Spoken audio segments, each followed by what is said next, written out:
Hey. Thank you. Hey. Well, welcome to EGX 2019 and welcome to the EGX Theatre. I'm Richard Ledbetter and joining me, John In Lindemann. person, yeah. How's it going, guys? Excellent, Thanks. excellent. Welcome.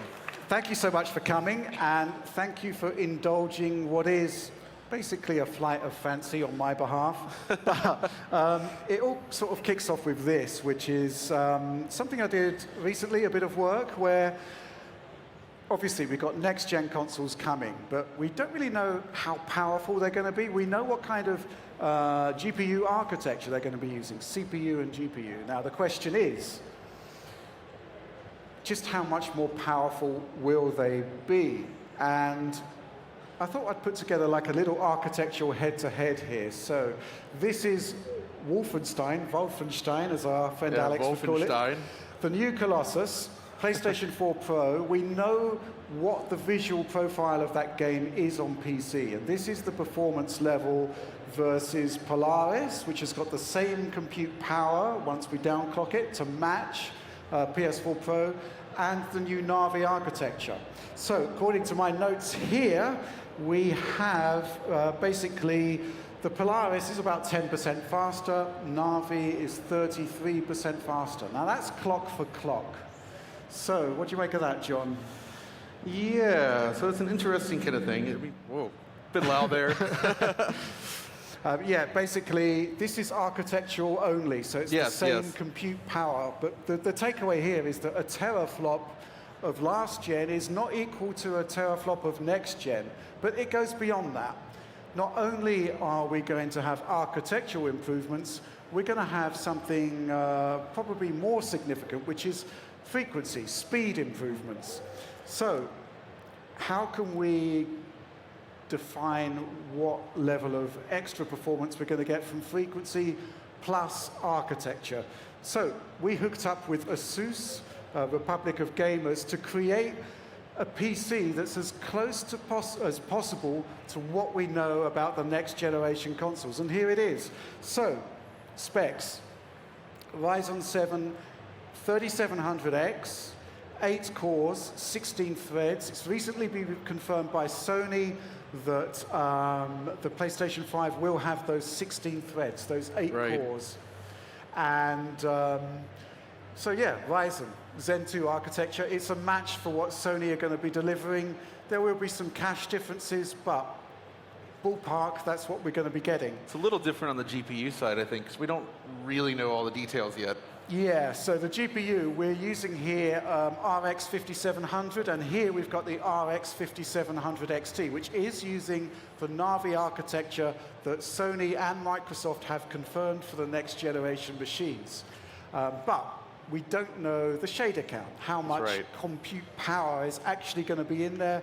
But we do know that the 5700 has the same number of compute units as the PS4 Pro, while the 5700 XT, which is shown here, will have the same, does have the same compute unit count as the Xbox One X. So while we can't get an idea of exactly what the GPU power will be in the next generation consoles, what we can say is how much extra performance you get if there are the same number of compute units with the extra frequency.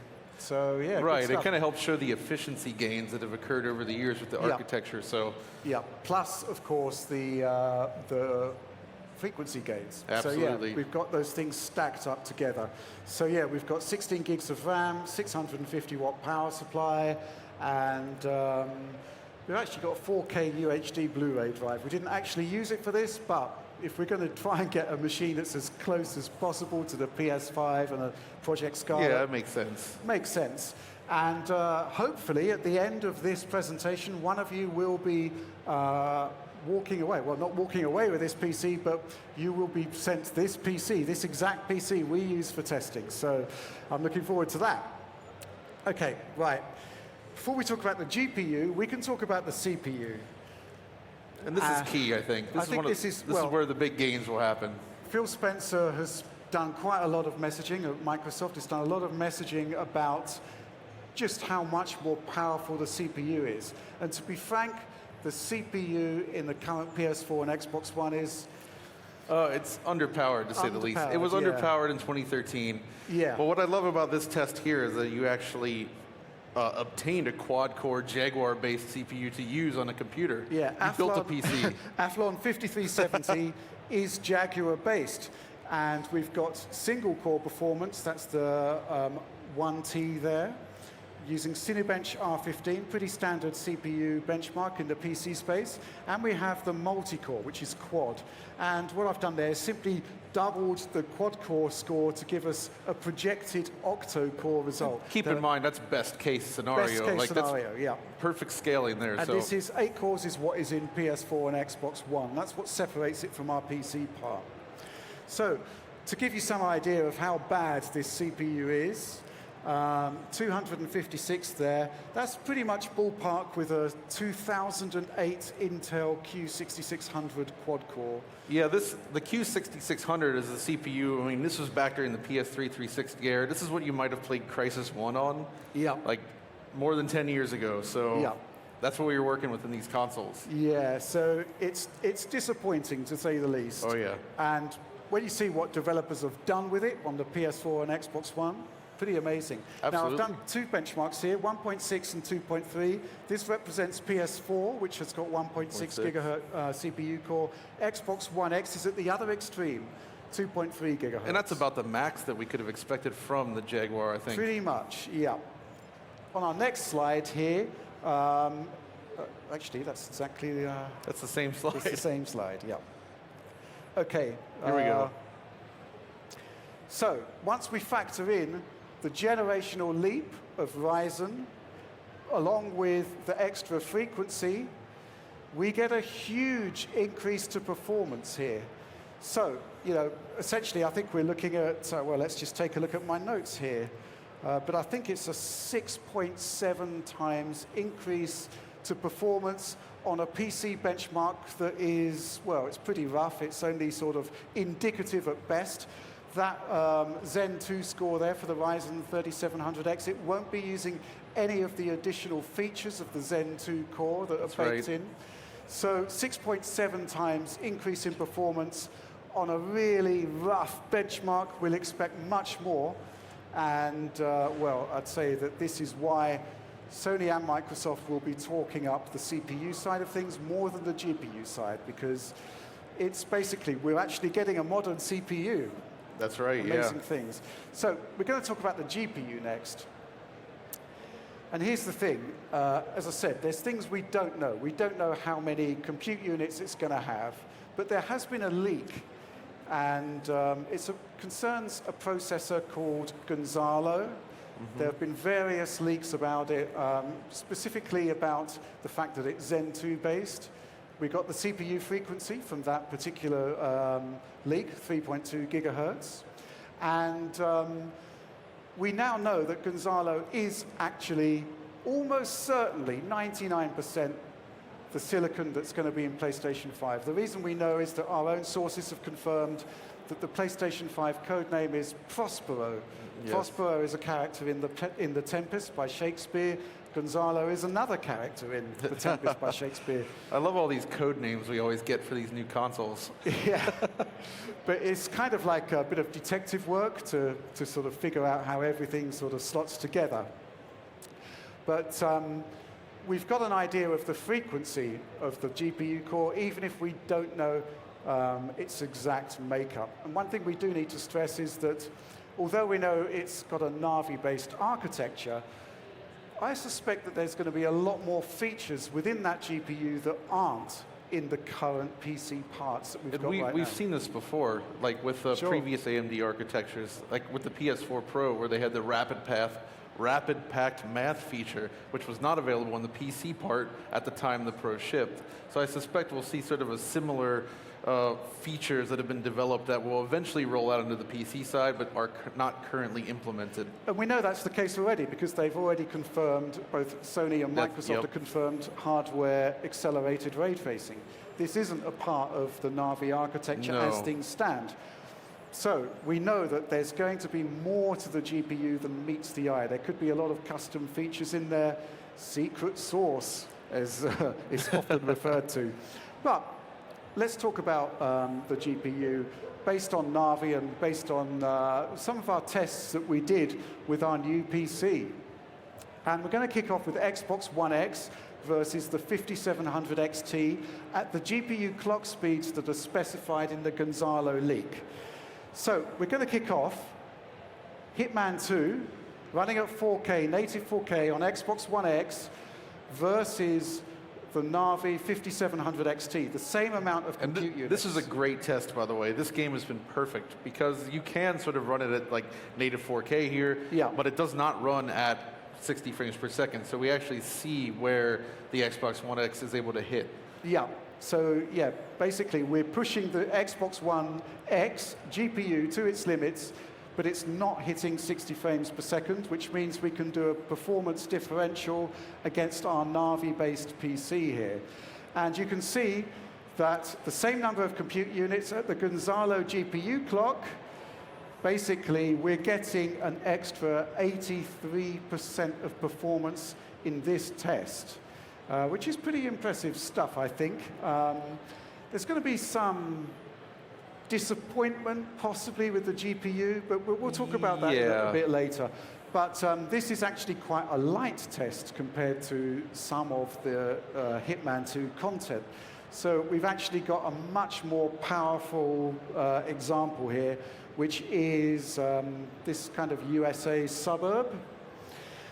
It really pushes the GPU hard. This is a heavy scene. It can go under 30 frames per second on Xbox One X. And yeah, you can see that we've got the same kind of scaling there with our Navi-based PC. It actually is 82% faster overall. It's pretty good. Yeah, that's pretty good, but we can do better. So we're going to move on to Wolfenstein, the New Colossus. Same deal. We can turn off dynamic resolution scaling. We can run it at native 4K. It's pretty much always beneath 60 frames per second. And we can measure the performance differential with our Navi-based PC running at those extra clocks.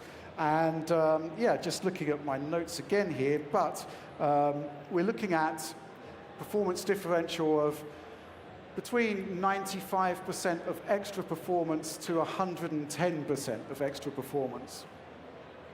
So that's pretty impressive. Yeah, and I think one thing to keep in mind with all of this is that these games were designed for the current generation of hardware. They haven't really taken into account the next generation of machines. So this is, I would expect even more performance if this had been designed specifically for those machines. So I also think that we're actually going to be seeing the GPU used in different ways. It's going to be paired with a much more capable CPU.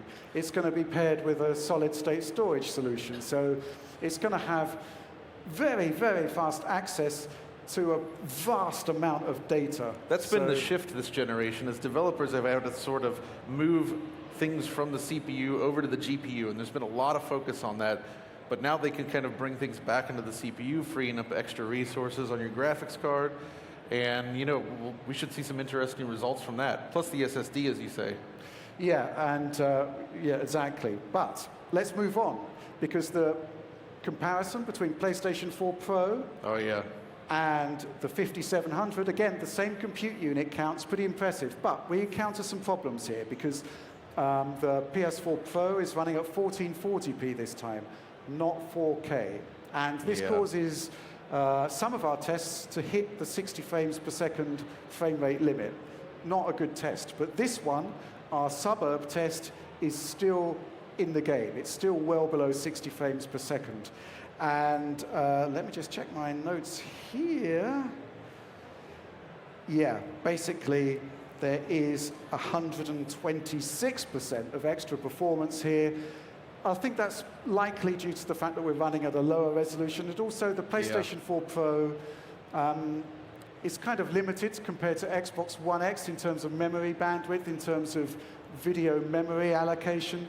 So yeah, that might explain some of the performance differential there. But you know, bottom line is that this is pretty impressive stuff. Yeah, it's a nice jump. And let's move on to Wolfenstein, same deal.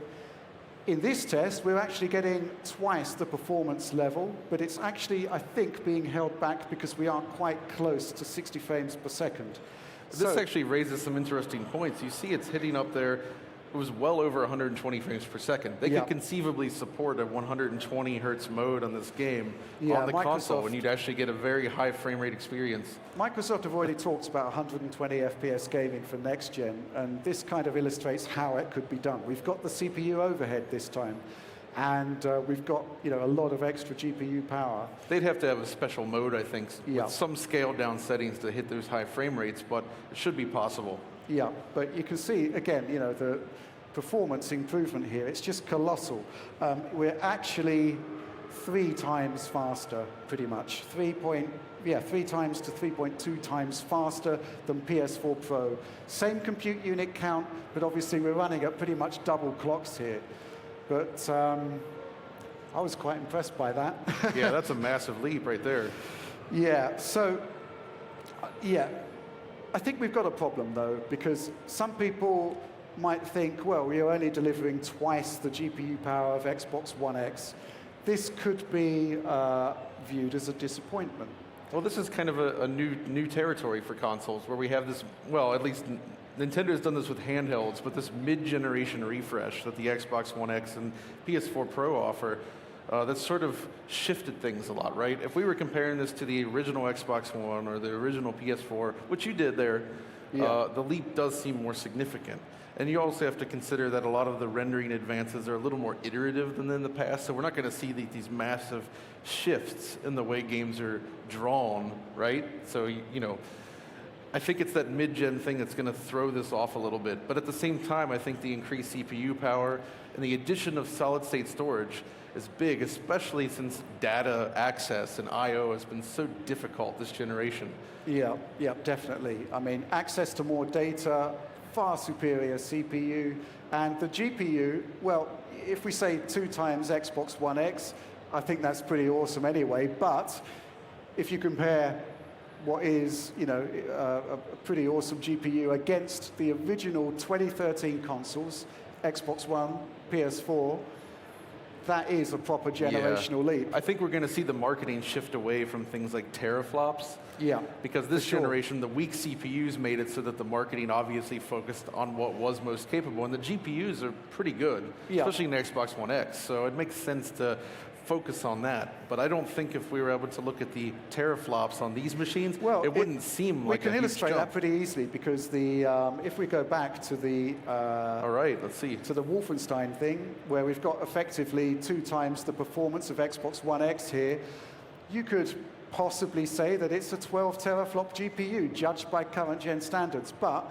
we are actually only dealing with a 9.2 teraflop output. Exactly. Here. But we're getting twice the performance because it's all about architectural gains. More efficient. But what if obviously IO Interactive gave us the rundown of how the PC version compares to every version of Hitman 2. Oh, yeah. So what if we actually ran the PC version, our Navi-based PC, at PS4 standard? All right, let's see. This is what happens. Now, we're getting some insane performance here. It's 3.5 times faster, but 3.5 times faster is actually a gross underutilization of the GPU. We're actually hitting CPU limits here. And I even swapped out the Ryzen for a 5 gigahertz i7 8700K, and this is the result. So 1080p with the current generation visual feature set, you're just not seeing anything like the full utilization of a next gen. Yeah, you're wasting the potential of the hardware there. So as much as I was really fascinated to see this comparison, it doesn't actually do much for us. It kind of grossly misrepresents what I think the next generation. So on the other end of the spectrum, they did sort of mention things like 8K. I still think that's kind of off the table with this sort of hardware. 8K is very demanding. That's another subject altogether. You're not going to be getting native 8K on AAA projects. But I'll be fascinated to see how they use temporal supersampling and stuff like that to run on an 8K screen. So that's kind of where our presentation sort of rolls up, really. What I will stress, I think there's some takeaways from this, which is CPU. We've already established that just using a really rough PC-based benchmark that doesn't tap into the new features of the CPU, we're getting almost a 7 times improvement to performance. So this is why we've seen in the Project Scarlett teaser, Microsoft talking about frame rates higher than anything we've ever seen before. But, you know, it's going to be 120 frames per second in those select titles that target it, I think. I'm a little curious, though, out of the audience here, who's all playing on consoles these days? If you want to raise your hand. All right, and out of all of you guys, who's purchased a PS4 Pro or an Xbox One X?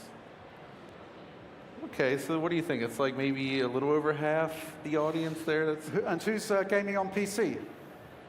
Oh, yeah. Awesome. And who owns both? Good stuff. All right, and who's gaming on the Philips CDI? Yes. John, let it go. Let it go. Yeah, takeaways. CPU power, awesome. SSD gives all of the components access to a world of data we just haven't had in the current generation. Games are going to be very, very different. I actually think that's one of the key points, though, is that kind of brings us back to how it used to be with cartridge access and memory map. Sort of, they've mentioned things like using the SSD as virtual memory, right? Specifically on the Microsoft side. And that's a key thing. And that's something that's really been lacking. I think Alex just did that video on Star Citizen, which shows an example of a game that basically doesn't work with a mechanical drive. It doesn't work. And the game was designed with an SSD in mind, which means this next generation developers can also target this sort of access on the consoles from the ground up, which should also extend over to the PC then, making SSD sort of a necessity. But I think this is going to be the biggest jump we've seen in terms of just fluid access to the data. Yeah, definitely. And I honestly think that in addition to the GPU power, there's going to be some kind of hardware-accelerated components there, specifically designed for gaming, that will allow these consoles to punch above their weight. And you know, if we look back at PS4 Pro, in the right hands, that produced phenomenal results, despite many people being sort of disappointed with a 4.2 teraflop Yeah, GPU. that's a key. When you consider what's in the current consoles, the Jaguar CPU specifically, and you look at what's been achieved, I feel like the developers have really grasped with it well and produced some amazing results. Yeah. And, which is why I think even if we see hardware-accelerated ray tracing next generation, for instance, there's concern about what can they really achieve. But they've proven that with relatively meager hardware spec, they can achieve a lot. So I'm very curious to see what can be done here. And of course, you know, in terms of scalability, if we look at like Red Dead Redemption, oh yeah, the Xbox One X is 4 times, well, the pixel output is 4 times that of PS4, which again doesn't equate quite with the teraflop output. So also, you were using Wolfenstein and Hitman 2 on there, and that's, you know, both companies have promised backwards compatibility features. And we've already seen the Xbox One X enhances games from Xbox One and older. So conceivably, games like that, you could run Wolfenstein 2 at actual native 4K 60 on the new machine. Conceivably. If it works as we expect, that should be possible. I think my sort of parting message is there's going to be a lot of spec leaks. There's going to be a lot of confusion about what the specs mean. I don't think we should worry. These machines are going to be awesome. And you know, if we consider what developers are achieving with the PS4 and the Xbox One, which are, you know, essentially running on what were almost budget-orientated GPUs from 2013, pretty amazing stuff. And one more key thing I think that's important to consider is in 2013, when these new consoles were coming out, there was actually concern over the viability of console gaming, right? Yeah. Mobile was huge. Everybody was focused on things like the second screen experience and Connect and things like that. Smart glass. But this generation has proven to be such a huge success that I think the companies are more focused. They are going to deliver a gaming-focused product. And I think that's going to benefit all of us this time around. Definitely. So, amazing stuff, I think, on the horizon. But at this point, I'd like to open the floor to questions. So, I think we have a microphone here coming up. So if you want to come up to this mic, which should have some light. Yeah, there it is. Let there be light. It was a good presentation, Rich. A lot of benchmarks there. Yes. Thank you very much, John. Hi there. Hey. Given that we seem to be getting a lot more bang, well, the question is, will we be getting more bang for our buck? Do you think the new consoles will be a next step on the cost ladder, or do you think we'll probably have more or less the same prices we've been seeing with the Xbox One when it launched? Well, I would actually put money on PS4 Pro outselling Xbox One. It was an example. And I think a lot of that would be down to the fact that it launched at $399. And I think that price point has been excellent for Sony. But there are challenges in meeting that price point. The fact that 7 nanometer silicon is expensive, really expensive. The solid state storage solution is huge, yeah. It's going to be expensive.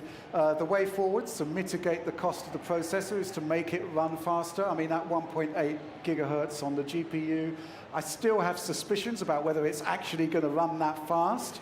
Yeah, there's power draw to consider as well in terms of the size of the console and everything. But the fact is that if you want to get value out of silicon, you make it run faster and you strap on a huge cooler to it. I guess my worry there is if you look at like the original PlayStation 3, that was drawing like 220 watts, and it was a substantial device. So yeah, I mean, I do think $399, it's kind of like the golden price point, but we're getting a lot of new technology here, and it's not mid-range stuff or even budget stuff like the Xbox One was. You know, a Navi GPU isn't cheap, so it really could go higher. The storage cost is the big thing here, and that's what's really different. That's a 1 terabyte SSD, provided it has something like that. That's not cheap. Yeah, I suspect it will be 1 terabyte. But yeah, good question. Thanks for that. Thank you very much. Hey, how you doing? So my question is, with consoles talking about all the performance and does this with this and all the figures, does that, for me, well, I come from an older generation console like yourself, does that kind of come away from what a console's concept? Because console, the idea is get your game, put it in, turn on, that's done. There's no in-depth setup. You don't have to think about, will that work with this work with that? Then basically, the idea is you pay for it and off it goes. So do you think with all this sort of marketing and teraflops, all this, is that for you, or do you think it's coming away from or not? I don't think so, actually. I mean, if you look back at the marketing, especially of older consoles in the past, it's always been about graphics and pushing the latest technology, whether it was 16-bit or Mode 7 and all that stuff. It's always been kind of a focus to talk about that, to show how technologically advanced it is. And I think that's no different than it is today. And I think it's still going to be an integrated box. And with stuff like the SSD, it should actually make things like installing easier, because this generation, that's actually a real problem where you buy a new game, you put it in the disc, you have to install it, download the patches. I mean, it can take hours. Oh, yeah, definitely. And it's terrible. And I think they're trying to change this. Yeah, one thing I think resonates from what you said is the fact that this generation, we've moved so far away from the concept of a plug-and-play experience that it actually turns a lot of people off. I don't run my consoles in standby mode, so you know, I have so many updates, you know, just to get latest patches, system software updates. Yeah. One thing which I do think is going to be much improved next gen is the fact that, well, they're aiming to bring back as much as they can the plug-and-play experience by having this ultra-low-level solid-state storage solution. Yeah. So fingers crossed that we will get that. Yeah. Hopefully menu systems that run faster as well. If you go back to a PlayStation 1 game, menus just work. Yeah. There's no crazy transitions or anything. And no. It's super fast. It's very fast. Ridiculous. Not so It was the PS3 generation where things got slow. Yeah. Thanks very Good much. stuff. Cheers, thanks.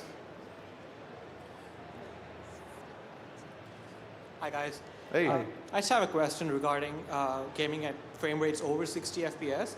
Do you think that's reasonable to expect in the next generation of consoles, especially considering there's not really much support for televisions at frame rates above 60 FPS? I didn't hear the question, did you? It's about frame rates above 60 and whether it's feasible for this generation. I mean, go ahead. Well, frame rates above 60 are feasible in this generation. If you look at Rainbow Six Siege on Xbox One X, you can unlock the frame rate on that, and it's regularly in the 70s and 80s. And if you've got a 120 hertz screen, you do actually see them. It is actually there. Yeah. The reason we aren't getting actual support for 120 hertz gaming at this point is that the CPU is too weak.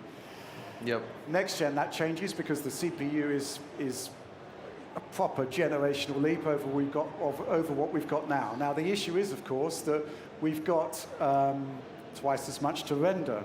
So if our GPU is twice as fast as Xbox One X, ballpark, obviously, all of that extra GPU power is going to be used on creating those frames. There are ways around that. I mean, way back when, LucasArts were talking about frame rate upscaling, which was a way of kind of interpolating frames. I suspect we might see something of those techniques come back. I also think it's important to consider the reason we haven't seen it before is that TVs are only just now starting to support that natively.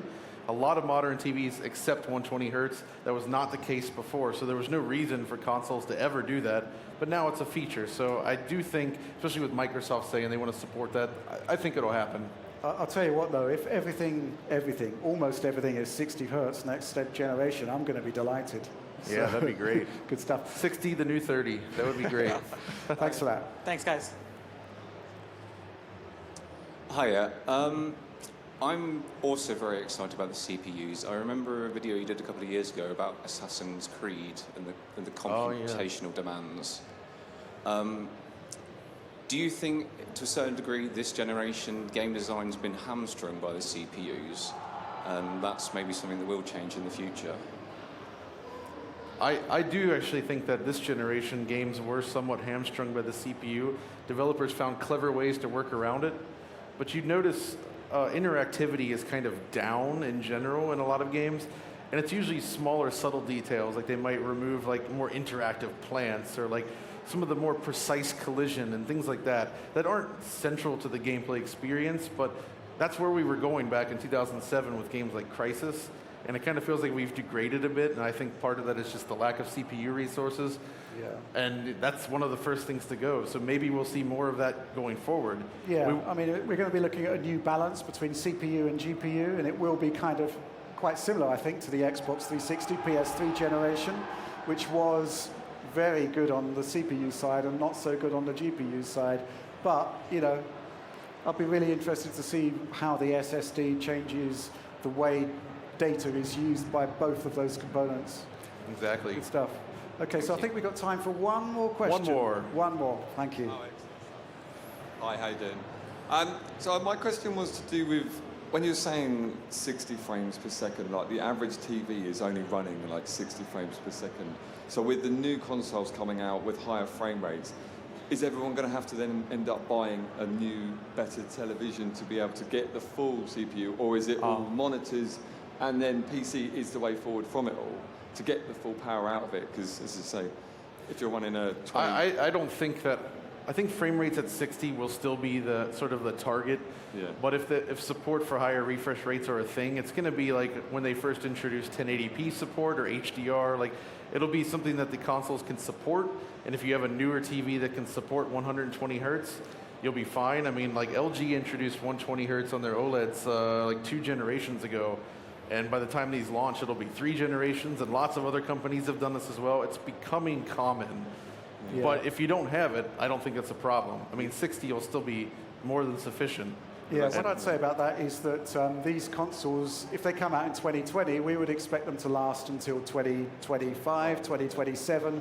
By that point, I would suspect that most users will have moved to an HDMI 2.1 display, which will support 120 hertz. So it's kind of future-proofing in a way. Yep. Okay, good stuff. Okay, so I think that's all we've got time for. But I said at the beginning that the PC that we put together with Asus, we would be giving it away. It's not here today. It's a bit too heavy, unfortunately. But we will be sending it to somebody in this audience. So can we have the lights back up? Awesome. So can everybody look under under their chairs? One of you on the bottom of the chair. On the bottom. Sellotapes to the bottom of your chair one chair